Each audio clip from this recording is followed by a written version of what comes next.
हमारे माथे पर तो गौ हत्या का कलंक लगा हुआ है। क्योंकि जो सरकार बनाई वो किसने बनाई? हमने बनाई ना, हमने वोट दिया ना।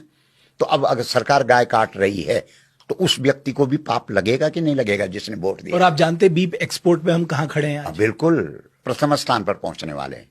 हम धार्मिक पंक्ति में, हम धार्मिक व्यासपीठ पर बैठे हैं और हमारा परम कर्तव्य बनता है कि हम सबसे पहले भारत की जो सनातनी जनता है, हिंदू जनता है, उसके माथे पर जो गौ हत्या का कलंक है वो मिटे।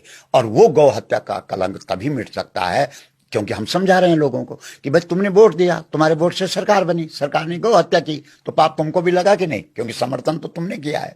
तो इस बात को जब व्यक्ति समझता है तो कहता है कि हाँ भाई बात, तो अब क्या करें? तो हम कहते हैं कि भाई करना यह है कि जब तुम्हारे पास कोई वोट मांगने आए तो उससे लिख के ले लो कि अगर तुम सदन में जाते हो, तुम विधानसभा में जाते हो, तुम लोकसभा में जाते हो, तो वहां जाकर के हम सबसे पहले गौ माता को पशु की श्रेणी से हटाएंगे और माता की श्रेणी में रखवाएंगे। अगर वो लिख के दे देता है, वो कहते हैं कि अगर फिर भी उसने नहीं किया तो तुमको तो पाप नहीं लगा ना, क्योंकि तुमने तो उसकी बात पर विश्वास किया, उसने लिख के दे दिया है, तो अब वो भोगेगा पाप। तो हमारा जो मूल लक्ष्य है वो इस देश की धार्मिक जनता को, हिंदू जनता को, सनातनी जनता को गौ हत्या के पाप से मुक्त करना।